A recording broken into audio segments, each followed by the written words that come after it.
Hello, hello, hello, everyone. Mike Arnold here, co-founder, Path Trading Partners, along with Bob Iacchino, who should be here this afternoon. How is everyone doing this morning?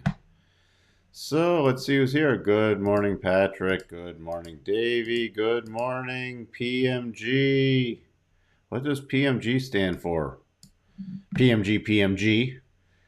What does the Fed need to say that we haven't already heard? The only interesting thing that I would be interested in is if they change their rhetoric,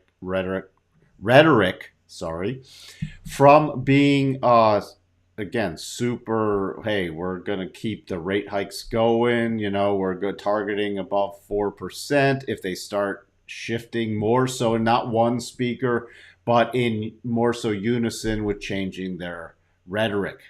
That's the only thing I would be interested in, because once they start changing the rhetoric, they will give plenty of time. Until they change the rhetoric, it's on the same course. Hello, Connor. Congratulations, Paul. Hey, Waka Waka. Good day, Christoph. Good morning, Sterling.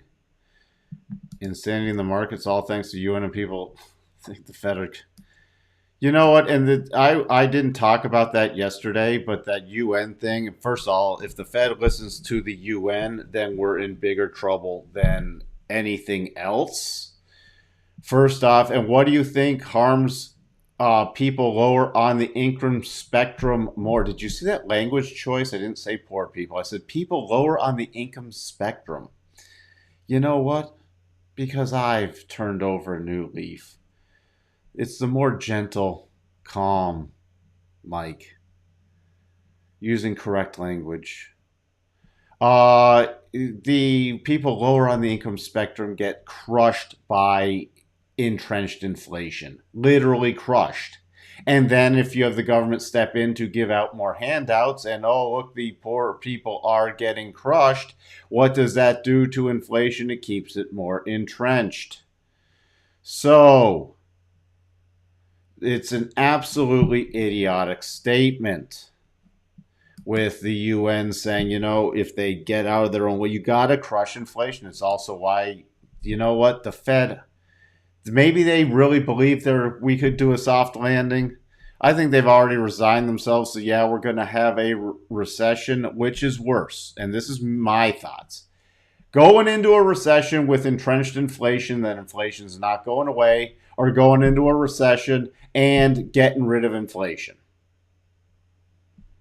Well, I'd rather go into a recession and get rid of inflation rather than go into a recession and have inflation entrenched, because then we have stagflation, which is more horrible than just a recession. More horrible. That's some good language there.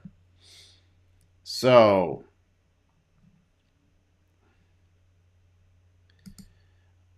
too much stupid money, and there is still much stupid money around. And we're back to the pivot narrative. We're back to Putin's going away. We're back to the same stuff we recycled in July. Yes, we will get some warnings, but the Fed's not miraculously going to pivot in November. Could they do a 50 basis point? Yes, they could. Is that a pivot? Not in my book. The funny thing is, they still need to flush money out of the financial system. A lot of it's still in and markets, a lot of market returns, still increases inflation. So they've got to calm that down. The interesting thing is the counter trend rallies, which, you know what, we were at cycle bottoms. We were in oversold conditions. We've talked about it. There were buy signals generated yesterday, not on the percent B, which was interesting enough. That's why the probabilities are just off the 62.5, but we didn't get the dual probabilities, which again aren't additive. I'm not even going to put up stupid comments anymore either. I'm actually considering it. I hate blocking people, but to block just absurd comments. And it's an absurd, let me clarify, because if people just disappear, that's what's going on. And an absurd comment is not if you disagree with me. You can disagree with me all day long. An absurd comment is if you don't want to carry on a proper conversation. And I'm talking on any side, bullish or bearish. I'm not anticipating a pivot. A pivot could be next year. Do I think they'll be able to keep rates as high as they think they'll be able to keep them as long? No. Do I think they're going to get through a further tightening cycle? Yes. Also remember, everybody thinks a rate cut starts a massive bullish rip your face off rally. That would be against historical precedents. Remember, as the yield curve starts going back, especially the inverted yield curve starts going back and starts accelerating above zero, you generally have more harm caused in the markets until you get to a point. So can anything happen? Yes. Am I going to personally bet against probabilities on systems, probabilities on historical precedents? No. Could you have a major outlier? Yes. But to bet with limited probabilities, unless you have major reward to risk, is a silly bet. It's just a silly bet. It's what I keep talking about, trade expectancy. So I'm not going to bet against trade expectancy. Can you still have trades that do not work out? Yes, that's part of trading and investing. Am I going to put my bets when trade expectancy is less than 1? No. I do not want to drain an account slowly over time by betting against, and it's not just probabilities. I say probabilities because you can have a 70% probability that only generates a very small return, and therefore I don't have a proper trade expectancy. I use probability as a catch-all. So when I say probabilities, not just probabilities, although, as I said yesterday, assume that we're at least at a 1-to-1 risk ratio when I'm talking about stuff. So if we go with that base, because I'm not going to generally do stuff less than that, even at a higher probability. So at a 70% probability, is there a 30% chance that it does not work out? Yes. However, the 70% probability combined with a proper reward to risk ratio gives me a very good trade expectancy. I'm not going to bet against that. That would be silly. That do it enough, you're going to drain your account. If you want to drain your account, that is fine with me. It's your account. It's not fine with my account. My wife would kill me. So I don't care what people think. I'm not going to drain my account. Good morning, Amit. Gentle Mike. Yeah, see my new calm. Woo-za. Anybody remember Woo-za? What movie is that from? Mike's gone full woke. That'll be the day. Don't push it, Waka Waka. I short the pumps. Short the woke. Go woke, go broke. Funny how sentiment changes on a few days. Again, that's... And the narrative reinforces in the short term. Everything was risk off. Now it's risk on. So, let's see. Again, I'm not going to respond to all the comments. You just think S&P is going to hit 400? Can anything happen? Yes. Could we theoretically go to new all-time highs? Yes, we're going to get more signals before then. What's so silly is still you have everybody trying to call a bottom based off 1 or 2 bars. Were there bullish signals? Yes, I even went over them. I went over the key thing, even if you're just following the 62.5 close, which followed through today in the overnight. I don't know why when there's trade signals to the long side, overall long term it's still bearish. Short term it's bullish. You can have it both ways. By the way, let's just get through some stuff. Don't even need to bother with the subscribing. If you want to hear some, I think it's somewhat intelligent market commentary and trade analysis, then tune in and subscribe. If you don't, go find another channel that's going to blow smoke up your butt. Red Book still holding up. It's a minor number, but still holding up, actually better than previous. Yes, we have more Fed speaks. I already told you what I'd be watching for, and that's not just for today. That's for longer term. They will give warning signs, and it's not just one Fed speak that starts saying a little more dovish. Once you start having them, or the majority of them banging on the mantra drum, and even a 50%, 50 basis point hike in November is not a pivot. Remember, they're closing in. They have anywhere from 4 to 4.5%, what they consider neutral rates. We're not even there yet. If they start saying, well, we view neutral rates dropping to 3.75, yes, that's not a pivot yet. They're starting to rein it in. They're starting to rein in their expectations, and then the market will rally. However, it'll get interesting, so you still go with the short-term plays. If you're just in a long-term positions, then you manage your long-term position and ratchet down stocks from a bearish point. Again, even from a bear point, you're not trying to sell or buy back the absolute low, just as you didn't sell the absolute high. There's nobody in here, unless you're full of crap, that sold the absolute high way back when. Unless you're just full of crap, and we know who's full of crap already in here. So we have Fed speakies today. Factory orders. Going to just see if this comes in above zero. There's really not a lot today besides the Fed speaky, so that's pretty much it. Market still pretty green. Tesla, we should be getting a little bounce back. Going to be watching at 62.5 on the gap fill harmonics that I overviewed. The levels are still the same as yesterday. Still, you're getting the counter trend rally.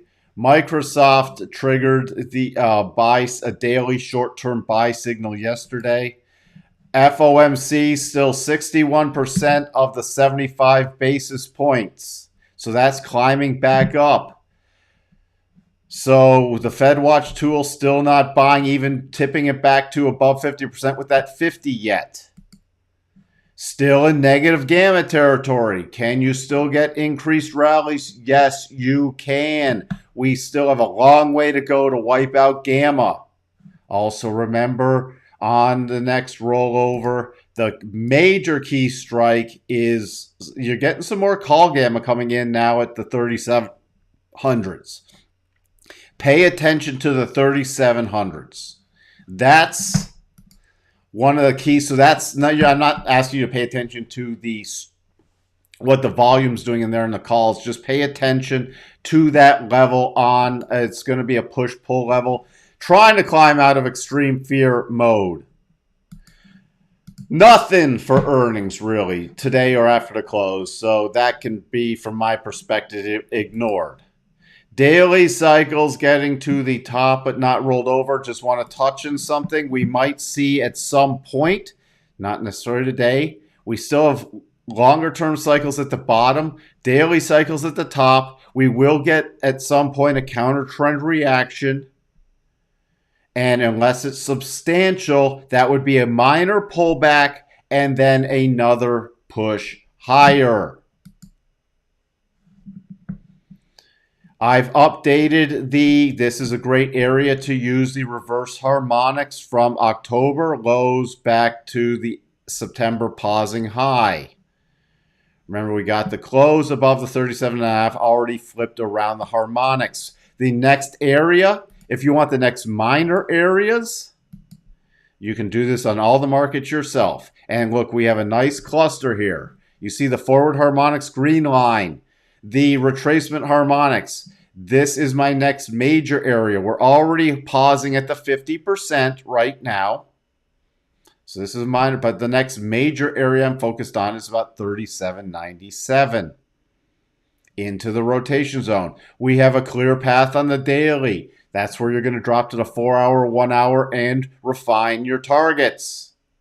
What are targets used for?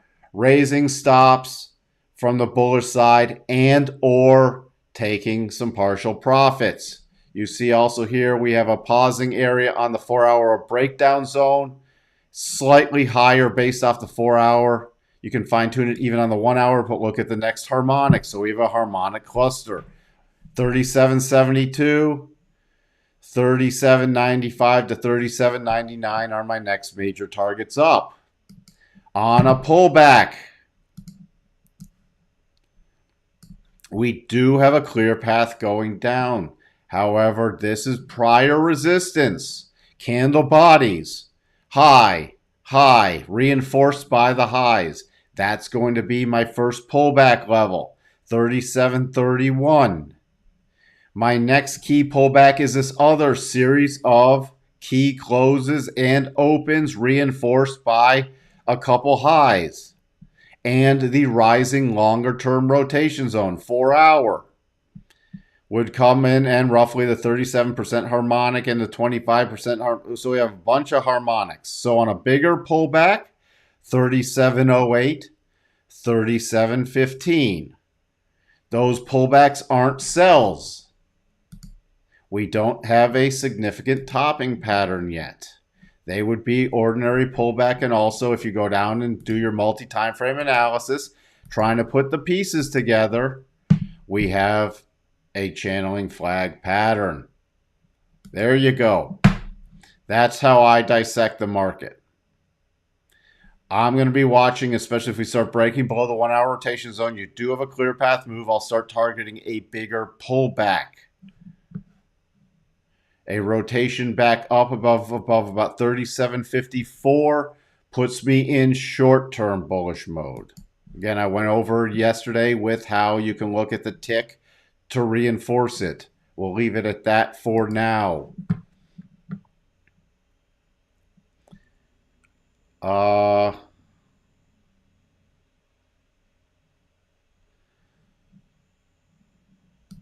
Morning all. Good morning, Anissa.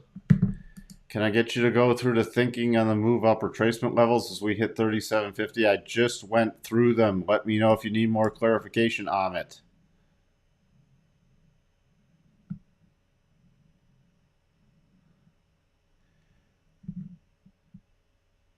Bank of England already pivoted to QE on their 30-year, though. That's scary. They already did that, and I think that was a mistake. It's through, is it through October 14th? I think that's the date. That's when they say they're going to stop with it. So we will see. They've also canceled their tax cuts now. So they're starting to undo this financial plan that sort of triggered it. So the real important date is, I think it's October 14th. I'll have to double check to see if they keep their longer term bond buying or gilt buying in place, or if they go back to business as usual. You still also have the ECB banging on the inflation drum and saying they're not done yet. No. I don't think the elections are going to have an impact on whether we have a recession. I think we will have a recession. The stuff I follow already says we are going into a recession. That's not going to be pivoted by an election.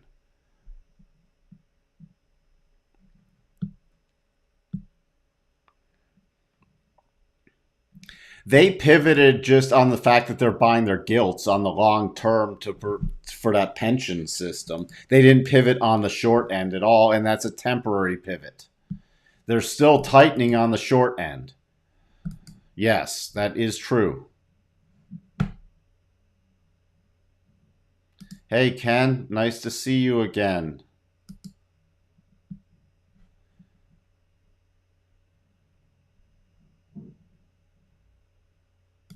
And there's a reason there's a more scientific approach and a more probability It's because I'm not smart enough to figure out everything. And the people, you know what, if you have a long track record of figuring stuff out, and because you can gauge your own trading, most people fail at trading. Investing's a different story because you have the long-term upward bias in your favor. But most people fail at trading because they trade what they think. And what they think is generally not aligned with probabilities. Good morning, Lauren. So I'd rather people rely on probabilities than what they think.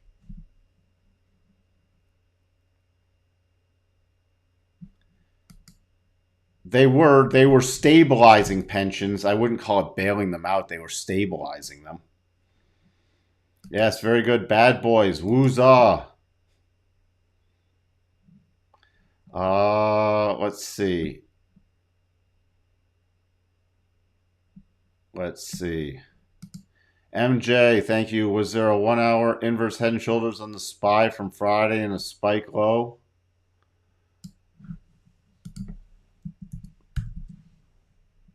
Was there a 1 hour head and shoulders on this? No, it's not reverse. I'll tell you why. This, you could, it's a sloppy right hand shoulder. Why is this not an inverse head and shoulders?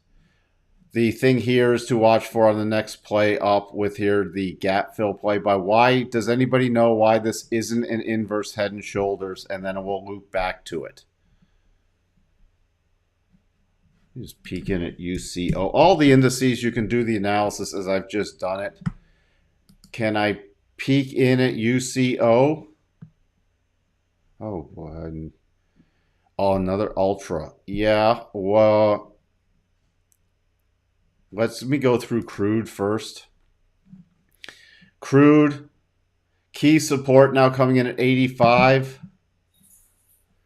We're getting closer. My next minor target is 86.50. Next major target is 88.05 on the little counter trend rally. So that's where it sits on crude. I'd really pay attention to that 88.50. I don't know if I said 88.05, 88.50 area. Now UCO, again, should have the gap up. The next key target area I'd be watching for after the gap fill, which you're going to roughly fill on the open based off oil, 29.80. The next major play would be 30.97. I would be watching, though, crude. That's your next key level for UCO. And it's an ultra, and people know how I feel about ultras. But you're just looking to fine-tune stuff. So early warning would be about 30.56 and 30.98. And that would also be a return to the weekly rotation zone, which is also what I'm expecting for crude. Is this a long-term bottom? No, not yet. There's not a long-term bottom put in. So this is a counter trend trade.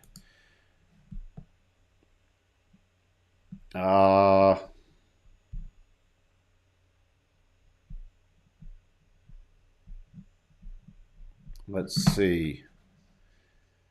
The NASDAQ, by the way, still you have major overhead resistance where it paused out earlier today about 11,550. Beyond that, your next key levels in the NASDAQ, pay attention to the 11,671 on a closing basis and intraday 11,671 to 11,700. Then above that's 11,794 to 11,828. You can do your little pullback here, but remember, it still hasn't broken above key resistance. So between the two, I'm still on the short term to the bullish side, leaning towards either the spiders or the S&P. Key supports coming in at 11,350, and then you're back to 11,220. The Dow above your resistance, 29,760 is your key support. You still have some clear path move here towards the breakdown zone. So that, and you're overall still in a clear path move. So watch on the pull if we get the pullback to that key support level. Russell also above key support and leading the march higher. The next minor target area. The next minor target area is, you see the rotation zone in the 62.5, 1760. Above there, then I'm going to 1786. Key support is 1722.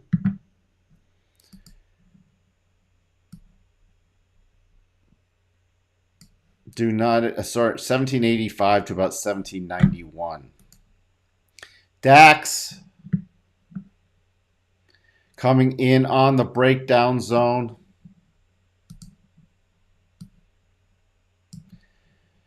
Next key area is about 12,742. Key support coming in about 12,303.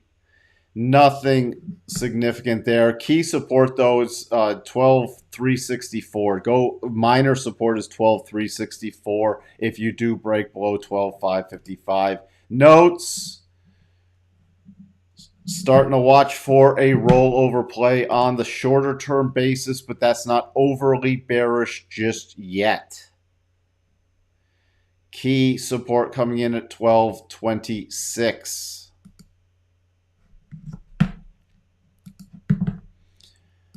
This move will be telling on the pullback move. We finally hit the other side of the daily rotation zone.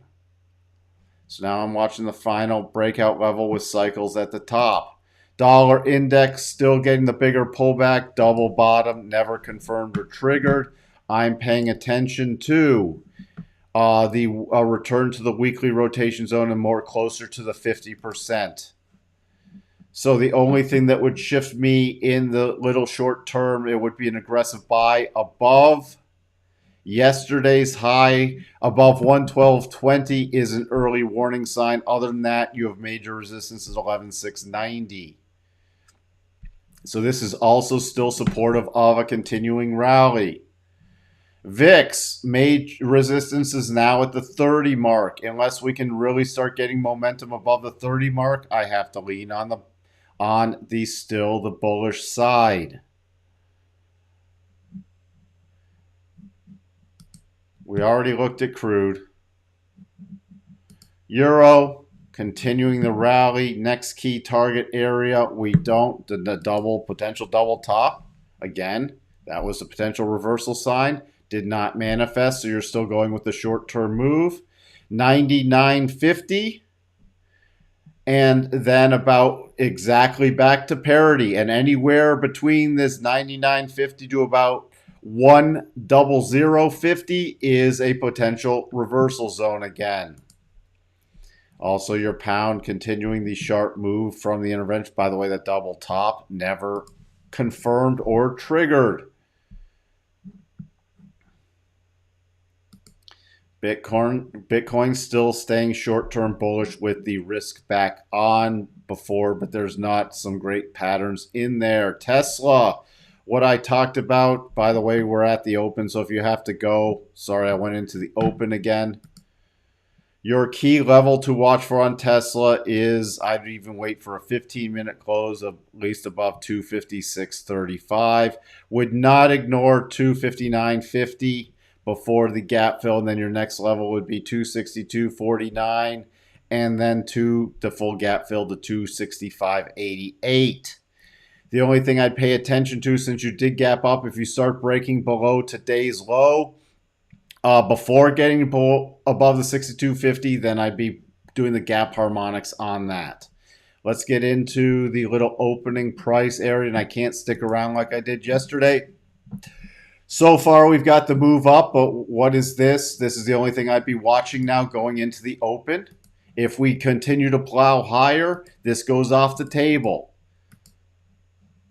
But that's the only thing I'd be watching into the open right now is your short-term potential double. You get a push up, especially this key area, it's off the table.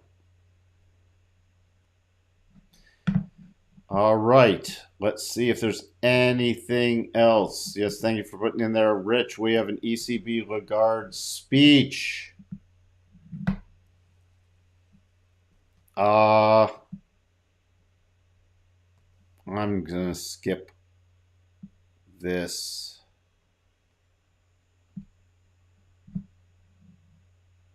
I'm not going to get into all this back and forth. There's no point. Good morning, Gary.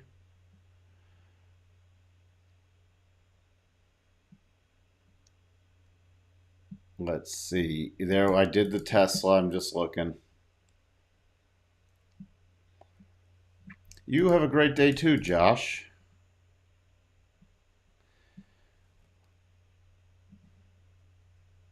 What do I use the 1.5 harmonic for? It's the 50, you mean the 50%? That's for the doubles that or head and shoulders that stop reduction. I went through crude. Crude is in short-term bullish mode. I'm watching it back to the rotation zone. So any direct crude play, XOM, will continue up. Other than that, when we get that pause, there'll be some XOM gap fills, but XOM overall is still in a major consolidation pattern and nothing's really changed in the long term. When crude rolls over, there'll be gap fill plays back to the downside. Other than that, you're sitting against pretty key resistance at 99.50. The next area above that, I'd be using about 94.70 and then 97.67 on a continued rally. I did look at it. There it is. We'll have to look at that after the close.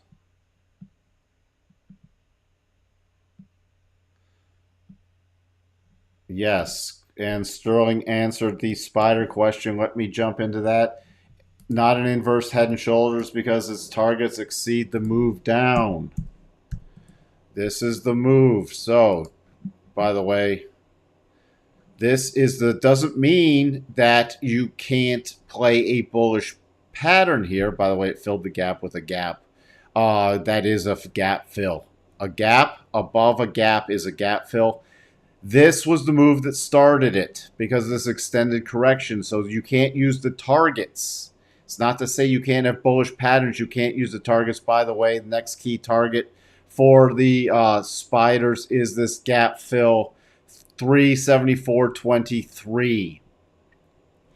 Then your key area is 376.19, and you're going to want to use your longer term retracements from this key high.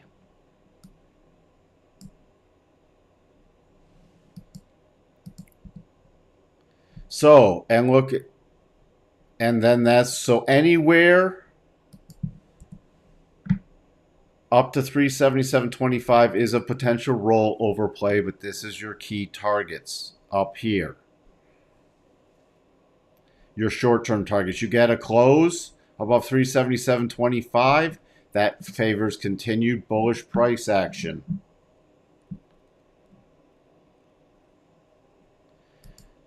There were long signals yesterday, especially on the close above the 62.5, which I covered.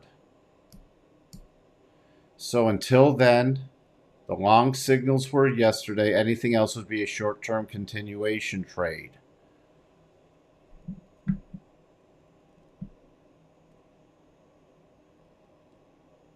I'll have Christopher. Rotation zone, there's videos on it on the channel. Search for that. The breakdown zone, for example, and just using the spiders, you see we had the horizontal trend down, horizontal. This is a breakdown zone. It broke short-term support. You can see it. All right, for example, you have resistance. Retested with support. Retested with support. This is then the breakdown zone. This would be a breakout zone. Key resist, so you see here. Key support. Becoming resistance. Now we're back above this. So this prior resistance becomes short-term support. That would be a breakout zone. Breakdown zone, breakout zone. Rotation zone is somewhere between the orange and the blue lines.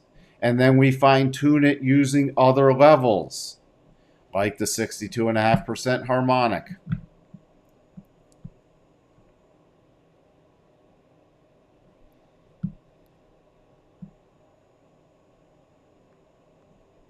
With that, I am wrapping it up.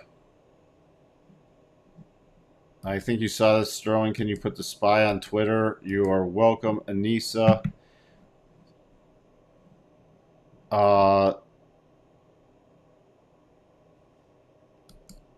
Again, we closed below that key level. Tesla, I'm just to revisit Tesla since we have Tesla.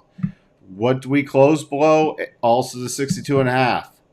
Overall, even after if we did get that gap fill, which we don't have the level triggered yet, I'm still favoring a return because of the probabilities to at least 220. So that would be a short-term play for another rollover play. Don't mix time frames. Just because I don't cover something every day does not mean it's changed. Next, Reddit, CLOV.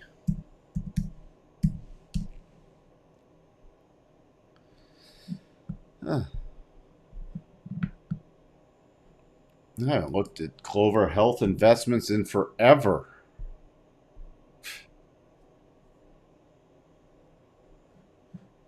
Looks. Oh boy. Oh, it'll never end. Minor target, $1.97, 210. 210 would not ignore. Why would I not ignore 210? 50% off this little retracement, declining rotation zone, prior support, retested with resistance, now major resistance. It's going to take a lot of squeezy to get above there.